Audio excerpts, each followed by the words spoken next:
Olá a todos, bem-vindos a mais uma edição da FNAC Talks, hoje a partir da FNAC de Alfragide. O meu nome é Bárbara Soares, eu sou editora de não-ficção da Bertrand Editora e estou aqui com o João Carlos Melo, que é psiquiatra, psicoterapeuta e grupo analista, e hoje vamos falar sobre o mais recente livro do João, Reféns das Próprias Emoções, um retrato íntimo das pessoas com personalidade borderline. Olá João, bem-vindo. Olá, obrigado. Obrigada eu por ter aceitado este convite. Este livro é um relato íntimo, como diz no subtítulo, das pessoas com perturbação borderline de personalidade. E na sua introdução, logo no início do livro, João dá exemplos de pessoas muito conhecidas que sofreram desta doença. Por exemplo, a Marilyn Monroe ou a Janis Joplin. Mas alerta também para o facto das pessoas conhecerem pouco esta doença.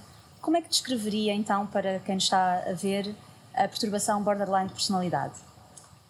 Ora bem, eu não quero entrar assim em grandes detalhes ou assim, em questões técnicas, mas já agora só transmitir, para começar, porque é que se chama borderline. É uma questão que às vezes as pessoas colocam. Em 1938, já lá vão muitos anos, um psiquiatra americano, foi ele que concebeu esta designação e ficou a partir daí. Porquê? Ele tinha um conjunto vasto de pacientes aos quais fazia psicanálise e pronto, ele era também psicanalista. E o que é que aconteceu? Ele verificou que havia alguns que se destacavam de todos os outros. Porquê? Porque tinham sintomas e comportamentos mais graves do que os neuróticos, portanto, com ansiedade, depressão, fobias, obsessões, etc., mas menos graves do que as psicoses, com delírios, alucinações, etc. E, portanto, era um grupo de pacientes que ficava ali na fronteira. Os brasileiros às vezes dizem pacientes fronteiriços ou patologia fronteiriça tem a ver com a fronteira. Ou seja, a tradução direta de borderline, quase. Exatamente, a fronteira entre a neurose e a psicose. Isso realmente é verdade, mas não é isso propriamente que define estes pacientes e esta doença. Portanto, o que define mais é um conjunto de alterações a vários níveis, são várias dimensões que estão afetadas. Uma das principais é as emoções, há um descontrole, uma desregulação das emoções, de uma maneira geral. A impulsividade também está muito afetada, portanto, muito acentuada, e há vazio interior, dificuldades na identidade, a pessoa saber quem é, o que quer, em termos das coisas básicas da vida do dia-a-dia. E também muitas dificuldades na relação com as outras pessoas. É sobretudo na relação com as outras pessoas que muitas vezes esta doença e os sintomas se manifestam. Não é que a doença em si seja uma doença das relações com os outros, mas é nas relações com os outros que mais se vê, mais se vêem os sinais dela. E é uma doença rara, porque quando ouvimos falar de Marilyn Monroe ou Janis Joplin, ou até do filme A Vida Interrompida, sim. Parece que seria uma doença que nós todos conheceríamos. É rara, é por isso que não... Rara não é. Enfim, para termos assim uma ideia, a esquizofrenia, a doença bipolar tem uma incidência de 1%. 1% da população em média tem essas doenças. A perturbação borderline tem 2%, é muito. É o dobro. E há inclusivamente um estudo com o estudo com o maior número de pessoas que foi feito até agora, com dezenas de milhares de pessoas, que deu uma incidência de 5,9%. E com uma particularidade, enquanto que a maioria dos estudos diz que as mulheres são afetadas 3 vezes mais do que os homens, este estudo que eu falei agora estão igualmente afetados. Porquê é que isto aconteceu? Provavelmente porque foram incluídas pessoas, geralmente homens, com outros problemas, nomeadamente de toxicodependência, alcoolismo, psicopatia, perturbação antissocial da personalidade.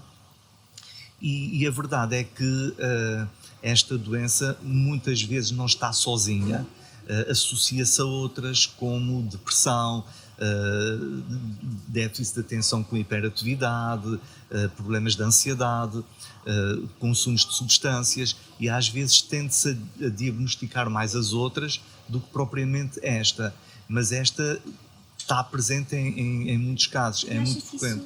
Acha que há uma confusão de sintomas ou é porque o sofrimento destas pessoas é tão grande que leva, por exemplo, a comportamentos de toxicodependência, que as mergulha numa depressão? Porquê é que acha que há essa sobreposição de diagnósticos? Porque há realmente muitos sintomas e sintomas muito variados, mas o que é que está por detrás disto tudo? Como eu disse há pouco, são várias as dimensões que estão afetadas. Mas se a gente quiser ver o que é que define mesmo, qual é a natureza desta doença, é um grande sofrimento que as pessoas têm, um sofrimento insuportável. Não digo que outras pessoas e com outras doenças também não sofram, evidentemente que sofrem, mas é um sofrimento maior, mais insuportável, mais desesperado, ao ponto de as pessoas terem determinados comportamentos que visam apaziguar essa dor, esse sofrimento, como tendo comportamentos autolesivos, cortando-se, queimando-se, consumindo substâncias para se anestesiarem e, portanto, por causa disso há outros sintomas associados também. O João disse que estávamos a falar de cerca de 2% da população. Em Portugal isso seriam 200 mil pessoas. Seriam 200 mil pessoas e é curioso que como esta doença se manifesta sobretudo nas relações interpessoais e sobretudo nas relações mais próximas, mais íntimas, porque há muitas pessoas destas que, enfim, andam por aí, digamos assim, não se percebe que têm este problema porque nas relações profissionais, com amigos, conhecidos, etc., as pessoas têm um comportamento normal e aparentemente normal, não é? E nas relações mais íntimas, familiares, amorosas, etc., aí é que se manifestam mais os sintomas. E não é que as pessoas estejam a fingir, é que fazem um esforço enorme para serem aceites, para não serem, enfim, postas de parte, não é? Mas depois nas relações mais próximas manifestam-se. E isto afeta muito todas as pessoas que estão à volta delas, nomeadamente na família, ao ponto de ter havido alguns autores que propuseram, enfim, mais ou menos a sério, mais ou menos menos a sério, digamos, mudar o nome para perturbação interpessoal da regulação das emoções, precisamente porque as pessoas estão muito afetadas, as pessoas à volta. Muitas vezes o que acontece é que uma família em que uma das pessoas tem esta doença, todas sofrem. E o ponto que eu queria salientar é o seguinte: não é que esta seja a má e as outras sejam as vítimas, não é? Sim. Mas é simplesmente porque as pessoas são humanas e têm emoções e as emoções contagiam e, portanto, as pessoas acabam por ser todas afetadas. E se é assim, então 200 mil pessoas em Portugal, enfim, é a estimativa que podemos fazer, têm esta doença, mas 1 milhão talvez acaba por sofrer direta ou indiretamente com esta doença. Pois, eu quando ouço dizer que são 200 mil pessoas em Portugal e é o dobro da Alzheimer ou da doença bipolar ou até da esquizofrenia, a pergunta que me vem à cabeça é: então porquê é que ouvimos falar tão pouco desta? A Alzheimer faz parte do nosso discurso coloquial, falamos de doença bipolar, muitas vezes até sem sabermos do que é que estamos a falar, mas já faz parte da cultura popular e no caso da esquizofrenia é a mesma coisa. Porquê é que acha que esta... Muitas vezes é subdiagnosticada ou é mal diagnosticada. Okay. E muitas vezes o que acontece é que uma pessoa que tem uma perturbação borderline é diagnosticada com depressão ou ansiedade ou doença bipolar, etc. Ou toxicodependência, etc. Pode andar anos à procura da verdadeira... Pronto, não é que o diagnóstico seja tudo, mas às vezes ter o diagnóstico certo nós sabemos que é muito importante para entrarmos finalmente num caminho de recuperação. E, portanto, pode acontecer que estas pessoas passem muitos anos à procura do diagnóstico certo. Exatamente. E isto também acontece por uma outra razão, é porque por preconceito muitos psiquiatras, muitos psicólogos, mesmo diagnosticando a doença, não dizem ao paciente que ele tem essa doença, com a ideia de que estão a estigmatizar ou estão a contribuir para o estigma, quando na realidade esse estigma existe mais dentro dos próprios técnicos, porque quando a gente diz à pessoa que tem essa doença e a gente descreve, a pessoa sente-se sobretudo compreendida. Sim, deixa de estar sozinha no mundo, isolada, e passa a fazer parte de um grupo, ainda que seja um grupo que sofre. Exatamente, e portanto aquilo que fazem, aquilo que são, aquilo que transmitem, não é por maldade, não é porque não estejam bons, não é porque estejam malucos, que é uma coisa que a pessoa às vezes pergunta, mas ficam a perceber que é porque têm uma determinada doença, e isso alivia bastante. E no nosso país ainda não há muita questão dos seguros de saúde, mas, por exemplo, nos Estados Unidos há psiquiatras que diagnosticam a doença, mas o registro que vai para o seguro é de depressão ou de doença bipolar. Porquê? Porque o seguro paga isso, e se for perturbação borderline não paga. Porquê? Porque não é uma doença. Oficialmente, eu chamo de doença, acho que devia ser assim, sem estigma nenhum, mas oficialmente é uma perturbação da personalidade.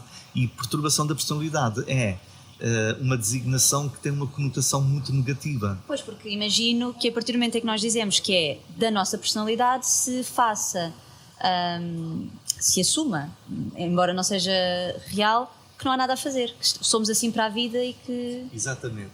Mas eu suponho que, não seja, que isto não seja real, porque sei que o João trabalha com pacientes...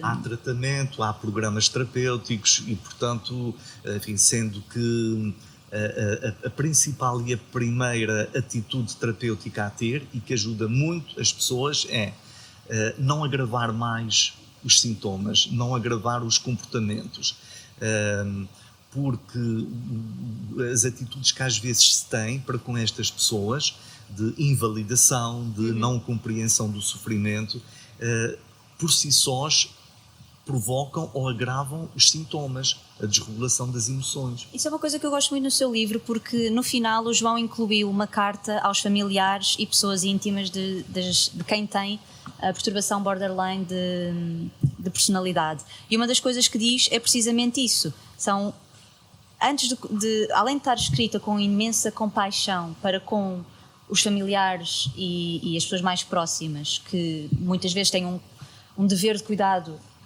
acrescido face a outras situações de outras doenças, o João também diz o que não fazer, além do que fazer. E eu achei imensa graça, porque uma das coisas que diz é: não diga ao seu familiar que está a exagerar, que não é caso para tanto, que as coisas não são assim tão graves, que não fica assim, não lhe diga para ter calma, porque todos nós já estivemos nesta situação, com ou sem sofrimento psicológico agravado.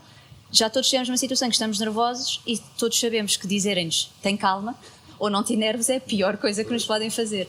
Eu imagino que, dada a descrição da doença borderline, da perturbação borderline de personalidade, como uma dificuldade na regulação de emoções, se para mim é difícil ouvir tem calma, imagino que uma pessoa que já está a ter dificuldade em regular-se seja ainda pior. Ainda é pior, é verdade.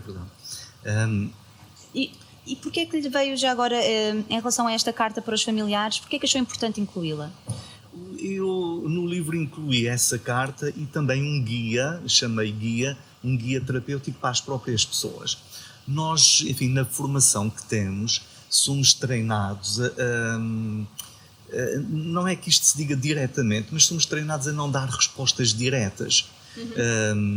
Porque as pessoas às vezes perguntam o que é que eu hei de fazer numa determinada situação, e com a melhor das intenções às vezes diz-se assim: a pessoa é que sabe o que é que deve fazer, a gente não deve dar conselhos porque a pessoa é que sabe da vida dela.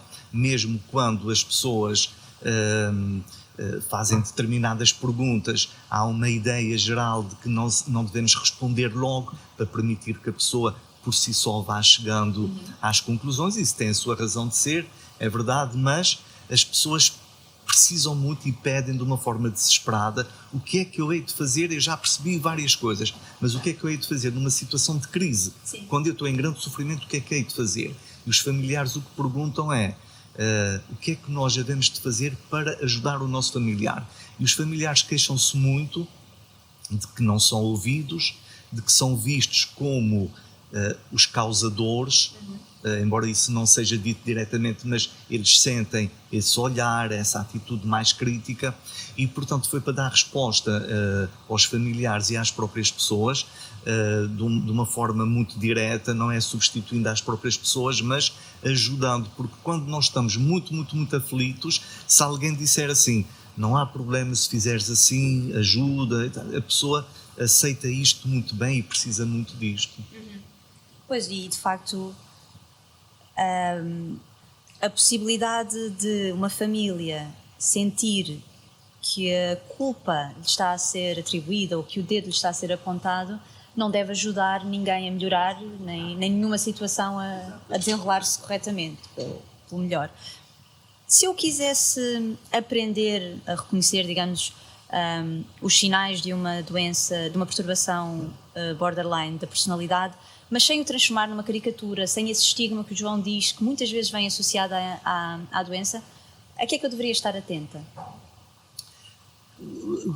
Por vezes o que acontece é uma discrepância entre o comportamento que algumas destas pessoas têm em situações de crise, com uma exuberância grande de emoções, de reações, às vezes de acusações, de críticas para os outros, e portanto dá a ideia aqui que a pessoa está a ser agressiva, que a pessoa tem uma força muito grande dentro de si contra os outros, aparentemente. Realmente há assim uma força grande e exuberante, mas tem a ver com a própria natureza das emoções, mas isto entra numa certa contradição aparente com a fragilidade destas pessoas, nomeadamente a hipersensibilidade. São pessoas hipersensíveis que ficam muito magoadas, muito ofendidas com determinadas situações como críticas, injustiças, atitudes, ameaças ou alusões a uma separação, a um abandono, e a intensidade dessas atitudes não é preciso ser muito, às vezes é muito pequenina e isso magoa demais a pessoa. A gente pensa à primeira vista, então, mas esta pessoa tão exuberante, tão agressiva e é assim tão sensível, mas isto faz parte destas pessoas. Pois é, nós costumamos dizer que quem tem telhados de vidro não deve atirar pedras, mas aqui, passando a imagem para o que temos vindo a falar, é quase como se as pessoas que eu sentiria que são imensamente agressivas quase não tivessem depois o direito de ficarem tão magoadas com a mínima coisinha que eu lhes diga. Ou seja, eu compreendo que se fosse um familiar também poderia ter esta sensação de então tu podes dizer-me tudo e qualquer coisa que eu te diga te magoa. Mas é interessante perceber que as duas coisas andam de mão dada. É por se sentir tão frágil e tão vulnerável que depois a pessoa também reage com maior intensidade e com mais agressividade. Exatamente. A reação é tanto mais intensa quanto mais forte é a dor que a pessoa sente. Não é? Eu ouvi durante o ano e meio que esta pandemia já leva, um bocadinho mais até, se calhar, falar muitas vezes de como o confinamento, as preocupações com a saúde e a disrupção das nossas rotinas têm impactado negativamente a saúde mental das pessoas. O João sentiu que as pessoas com personalidade borderline foram ainda mais prejudicadas pela pandemia? Será que o facto de estarem confinadas em casa foi pior para esta comunidade? Pois. É difícil, enfim, dar assim uma resposta objetiva ou muito geral, mas a impressão que eu tive dos muitos pacientes que tenho com este problema é que, em geral, foi precisamente o contrário. Ou seja, por estarem mais resguardadas da interação com as outras pessoas no dia-a-dia, e as interações com as pessoas no dia-a-dia são muito difíceis para estas pessoas, por estarem mais resguardadas disto, foram sujeitas a menos estímulos dolorosos. Por outro lado, estando num ambiente familiar, as pessoas mais juntas, isso não criou mais conflitos do que com outras pessoas, não é? Pelo contrário, talvez um ambiente estando mais familiar, sem receios ou com menos receio da rejeição, do abandono, estas pessoas tivessem ficado mais confortáveis de alguma maneira. Portanto, até tenho a impressão que foi ao contrário. Isso é bastante surpreendente, pelo menos em termos das ansiedades. Sabemos que o confinamento e a interrupção de rotinas e até a preocupação com a saúde piorou muito o sofrimento das pessoas com ansiedade. Ouvimos também sobre a depressão, mas digamos que é um sinal muito positivo, é uma luz ao fundo do túnel saber que pelo menos as pessoas com perturbação borderline, que já têm esta sensibilidade maior, aliás o João até lhe chama reféns das próprias emoções, que pelo menos durante este período, possivelmente, pela sua observação, não terão sido particularmente castigadas. Exatamente. Eu disse no início que o João era psiquiatra e psicoterapeuta e grupo analista. Este é o segundo livro que o João publica connosco na Bertrand, e o primeiro chama-se Nascemos Frágeis e Recebemos Ordens para Sermos Fortes, e era sobre narcisismo e autoestima. Eu sei que tem outros livros mais para a frente, sei que se debruça sobre pessoas por quem sente e pacientes por quem sente particular empatia. Eu gostava de lhe perguntar acerca do narcisismo e da autoestima, como é que vê os complexos narcísicos nos dias que correm? Ouvimos muitas vezes dizer que os jovens são mais narcísicos ou que as redes sociais promovem o narcisismo, e também ouvimos muitas vezes falar de narcisismo na política, em especial com alguns dos nossos governantes atuais. Qual é a sua ideia sobre esta questão? Sim. Ora bem, a nossa sociedade, por idealizar a imagem, aquilo que aparece, pode contribuir também para alguns problemas na área do narcisismo. Mas aqui neste aspecto o que eu gostava de salientar é que, por exemplo, o DSM, o Sistema de Classificação das Doenças Psiquiátricas, tem lá um item que se chama Perturbação Narcísica da Personalidade. E então a gente fica com a ideia de que há pessoas que têm este problema, preenchem os critérios para esta doença, e as outras que não têm o problema. Ou seja, os narcísicos preenchem os critérios, os que não preenchem não são narcísicos. Enfim, já que falou de políticos, portanto, o caso mais óbvio de uma pessoa com uma perturbação narcísica da personalidade, tal como vê no DSM, é o Trump, não é? Para além de outras coisas, mas enfim. Mas o aspecto que eu acho que é mais importante nós considerarmos é assim: nós temos um funcionamento narcísico, da mesma maneira que temos um funcionamento digestivo, respiratório, etc. E, portanto, pode ser mais saudável ou menos saudável. Portanto, há muitas pessoas que nós conhecemos que têm manifestações narcísicas, umas mais saudáveis, outras menos saudáveis, sendo que o funcionamento narcísico não saudável manifesta-se sobretudo de duas formas. Uma é aqueles indivíduos arrogantes que atacam os outros nos pontos fracos dos outros, que querem ser o centro das atenções, que rebaixam os outros, diminuem os outros, etc, etc. Tudo isto é feito para preservar uma autoestima muito baixa. Às vezes tem-se a ideia, este indivíduo tem uma boa autoestima, não, é ao contrário. Mas há outros que têm a autoestima igualmente baixa, mas escondem-se, têm sentimentos de inferioridade, são muito sensíveis e, portanto, tudo isto tentam passar despercebidos, tudo isto para a autoestima deles não ser afetada. Mas eu gostava, em vez de dizer fulano é narcísico, eu gostava de, neste contexto de funcionamento narcísico mais saudável ou mais patológico, dar aqui um exemplo. Um exemplo de uma pessoa muito conhecida que tem, na minha opinião, um modo de funcionamento narcísico muito saudável. Okay. Que é quem? O nosso presidente Marcelo Rebelo de Sousa. Eu vou pegar só num exemplo muito simples. A questão das selfies, que agora já está um bocadinho mais, mas enfim... As Marcelfies. Exatamente. Isto às vezes entra no campo anedótico, digamos, o Marcelo a fazer coisas e as selfies e tudo isto. Pronto, é uma questão interessante, enfim, mas o ponto que eu gostava de salientar é o seguinte: ele, quando está com as pessoas, com o povo, digamos assim, o que é que ele faz? Ele não se digna, digamos assim, a baixar ao nível das pessoas. E a gente vê isso com alguns políticos nas campanhas. Vão beijar com um ar assim muito enjoado as peixeiras e as senhoras das feiras, etc, etc. No caso do Marcelo, não. Ele está à vontade entre as pessoas. Precisamente ao contrário. O que é que ele faz? Ele não baixa ao nível das pessoas, não se baixa ao nível do povo. O que ele faz, na minha opinião, é fazer com que as pessoas se sintam importantes. Ele eleva as pessoas ao nível dele. E então as pessoas põem-se assim ao nível dele a tirar as selfies e sentem-se assim tão importantes como ele. E, portanto, eu penso que ele tem contribuído muito. Eu não percebo nada de política, não vou entrar por aí, Mas em termos das relações e das relações afetivas, eu penso que o professor Marcelo Rebelo de Sousa, o nosso presidente, tem contribuído muito para melhorar a autoestima do nosso país. Temos mais um minutinho. Acho que temos um minutinho. Outro dia foi o Portugal-Alemanha. Sim.